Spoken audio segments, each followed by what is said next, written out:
Officer Thompson saw a black woman stepping out of a luxury Mercedes and immediately assumed she'd stolen it. He detained, searched, and humiliated her in front of a crowd. Then she pulled out her ID. Judge Evelyn Carter, Superior Court. His career ended faster than his assumptions began. Before watching full story, comment below from where you're watching. Also like and subscribe for more stories. Judge Evelyn Carter stepped out of her gleaming black Mercedes-Benz S-Class at 2:15 p.m. on a sunny Tuesday afternoon in downtown Atlanta. She had just finished a challenging morning session in Superior Court, where she had presided over a complex fraud case involving millions of dollars in stolen pension funds. At 61 years old, Judge Carter was one of the most respected jurists in Georgia, known for her fairness, sharp legal mind, and unwavering commitment to justice. Evelyn had worked tirelessly for 35 years to reach her current position. Born in rural Mississippi to a sharecropper family, she had been the first in her family to attend college, earning a full scholarship to Spelman College and later graduating summa cum laude from Harvard Law School. Her journey to the bench had been marked by groundbreaking achievements. She was the first black woman to make partner at her prestigious Atlanta law firm, the first black female prosecutor in Fulton County, and one of the youngest judges ever appointed to the Superior Court. The Mercedes had been a gift to herself after her appointment to the bench 15 years ago. She had saved for years to afford it, viewing it as a symbol of how far she had come from the sharecropper's shack where she was born. The car represented more than luxury. It represented the American dream realized through hard work, education, and perseverance. Judge Carter lived alone in a beautiful home in Buckhead, having never married due to her dedication to her career and public service. Her younger brother David was a doctor in California, and her sister Margaret taught high school mathematics in Birmingham. Their parents had passed away within 6 months of each other 5 years earlier, both living long enough to see their daughter become one of the most powerful judges in the state. Today, Evelyn was taking a rare long lunch break to meet her goddaughter, Jasmine, at the Lenox Square Shopping Center. Jasmine was graduating from law school next month and had asked her godmother for advice about her career path. As someone who had mentored dozens of young lawyers over the years, Evelyn never turned down an opportunity to guide the next generation.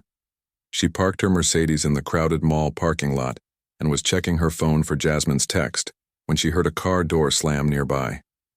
Looking up, she saw a police cruiser pulling up behind her vehicle, blocking her in. Officer Derek Thompson emerged from the patrol car with an aggressive swagger. At 34 years old, Thompson had been with the Atlanta Police Department for 8 years. He had a reputation for being tough on crime, though his definition of crime often seemed to correlate with the race and economic status of the people he encountered.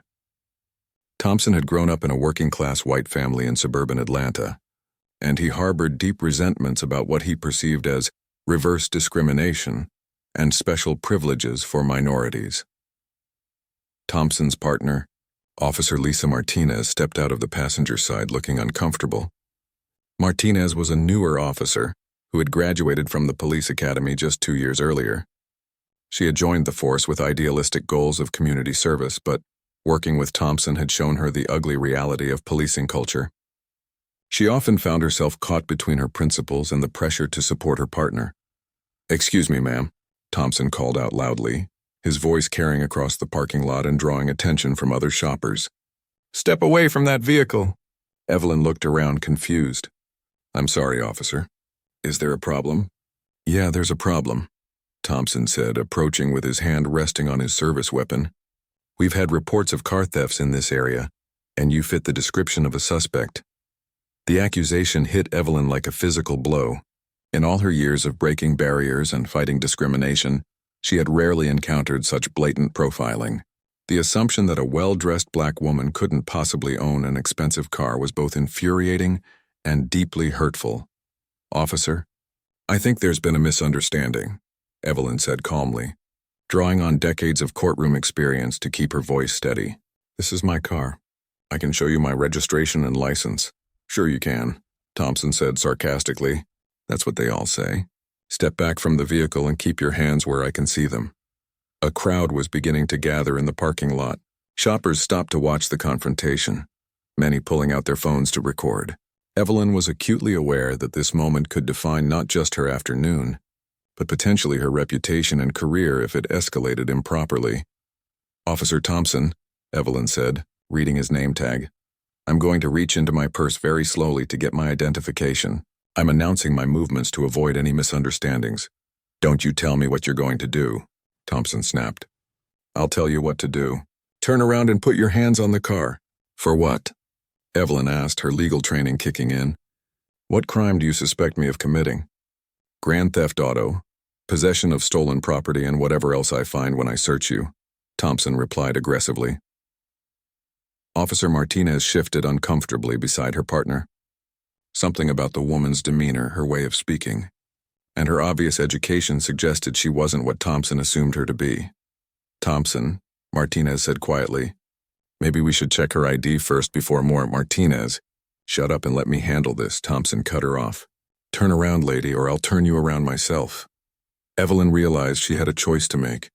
She could escalate the confrontation by asserting her authority as a judge, or she could try to de-escalate while protecting her dignity and gathering evidence of what was clearly discriminatory treatment.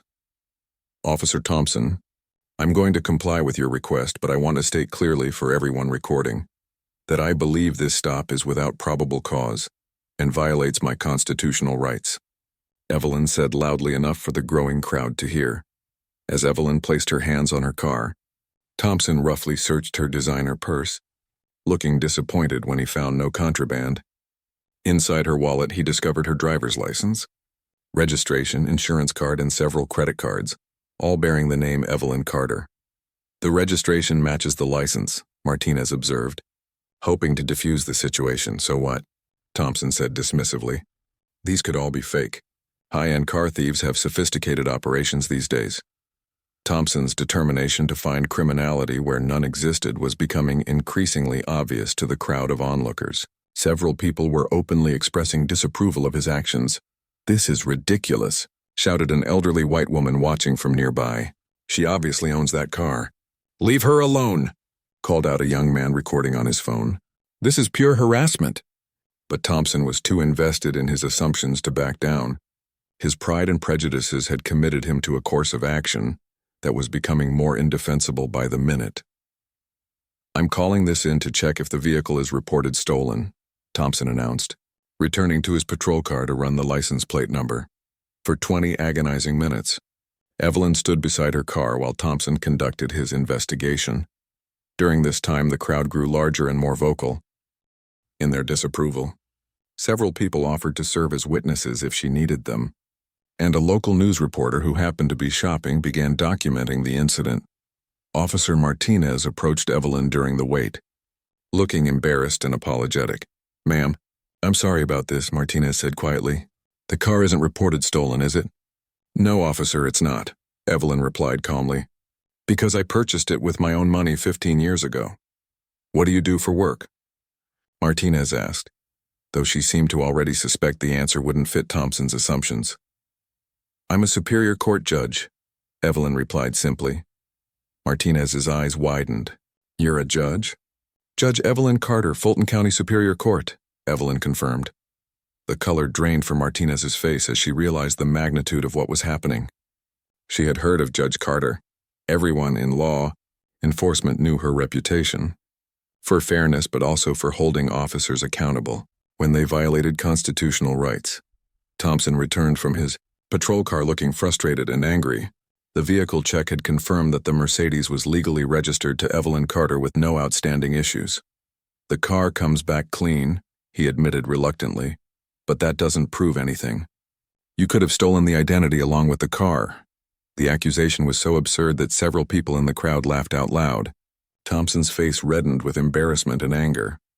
"Officer Thompson," Evelyn said, her patience finally wearing thin, "I think it's time you learned exactly who you're dealing with."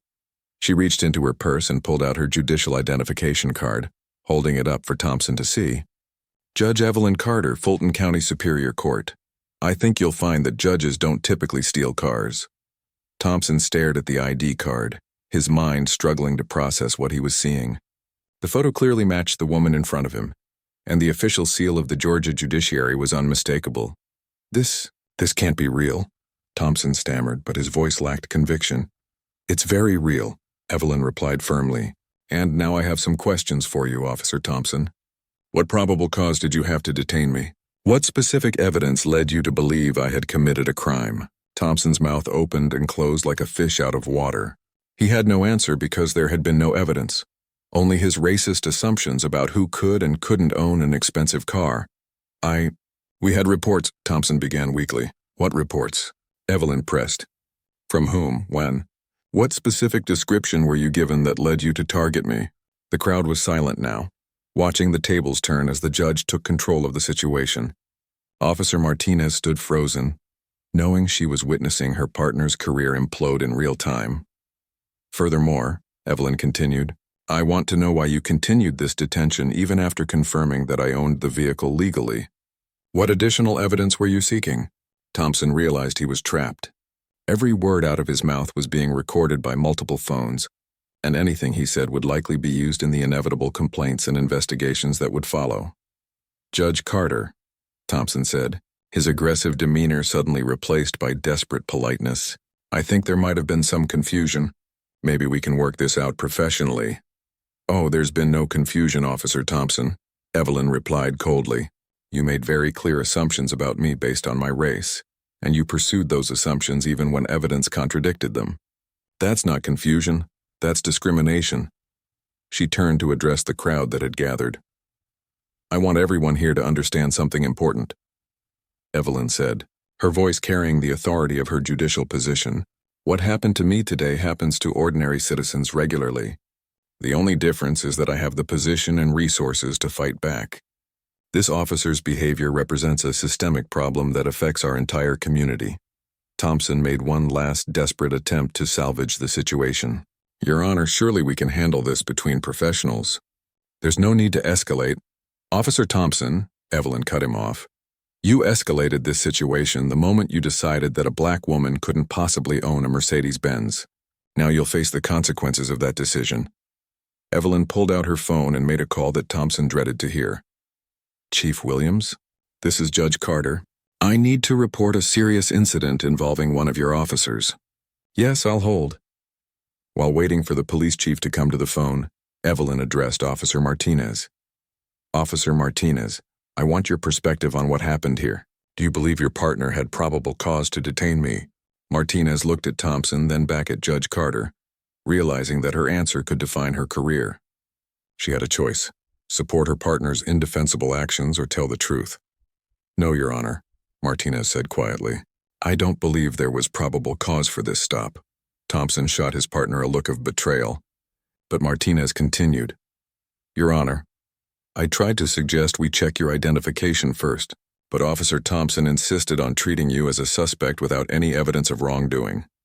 Chief Williams, Evelyn said as the police chief came on the line, I'm at Lenox Square where Officer Derek Thompson has just detained me for allegedly stealing my own car.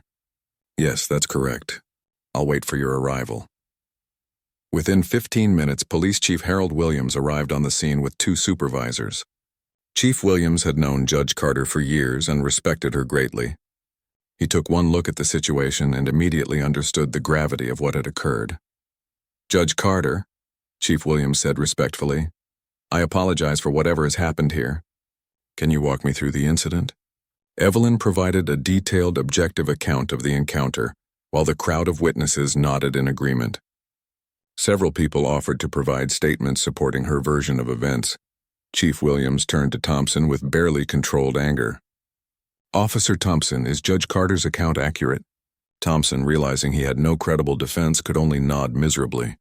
Did you have any specific evidence that Judge Carter had committed a crime? The chief continued. No, sir, Thompson admitted. Then why did you detain her?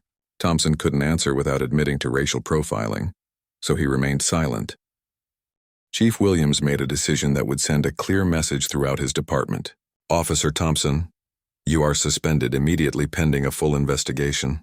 Officer Martinez, you'll be temporarily reassigned while we review your role in this incident. But Judge Carter wasn't finished. Over the next several weeks, she used her position and influence to ensure that this incident became a catalyst for broader reform. She filed formal complaints with the police department, the district attorney's office, and the FBI's Civil Rights Division.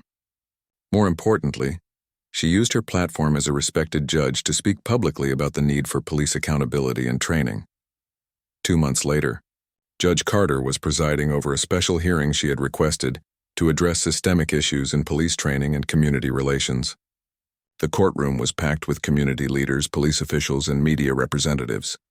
The case of Officer Thompson is not an isolated incident, Judge Carter declared from the bench.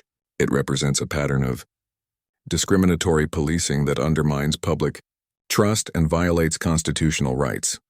Officer Thompson had been terminated from the police force and was facing federal civil rights charges. Officer Martinez, who had cooperated fully with the investigation and demonstrated remorse for her failure to intervene, received retraining and probation, but Judge Carter's goals extended far beyond individual accountability. She announced the creation of a new judicial oversight committee for police misconduct cases and mandated bias training for all officers appearing in her court.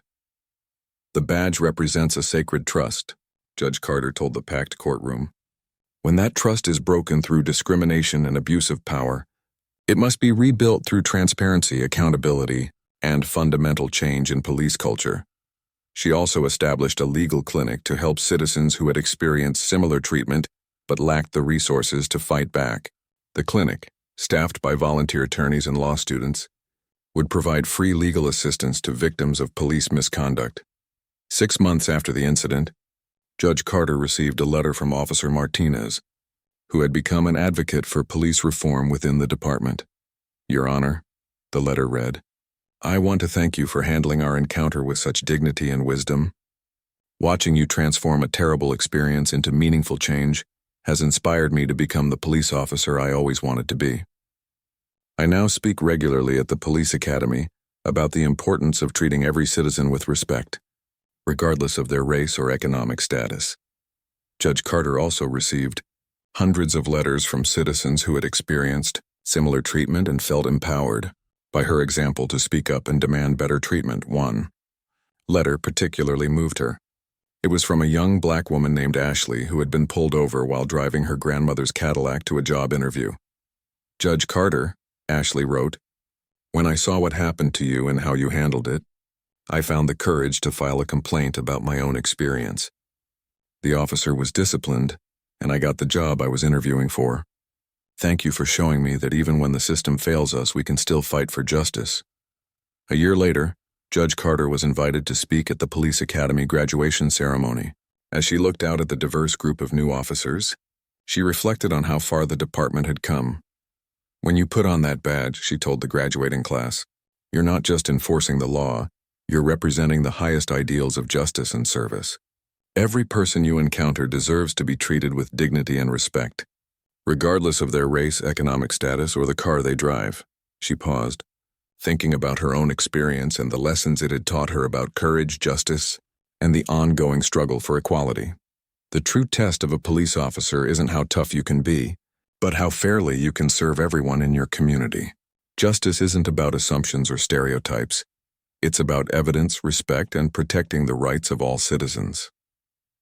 As the ceremony ended, a young black woman approached Judge Carter. Your Honor, I'm Officer Williams. No relation to the chief. I wanted to thank you. Your case inspired me to join the police force. I want to be part of the solution. Judge Carter smiled, thinking about the long journey toward justice and reform. Change wasn't quick or easy, but it was possible when people with power used it responsibly, and those without power found the courage to demand better. The Mercedes that had sparked the incident still sat in her garage, but now it represented something different. It wasn't just a symbol of personal achievement. It was a reminder that justice requires constant vigilance, and that even judges sometimes need to fight for their rights. And sometimes, the most powerful response to injustice is to transform it into a force for positive change that benefits everyone.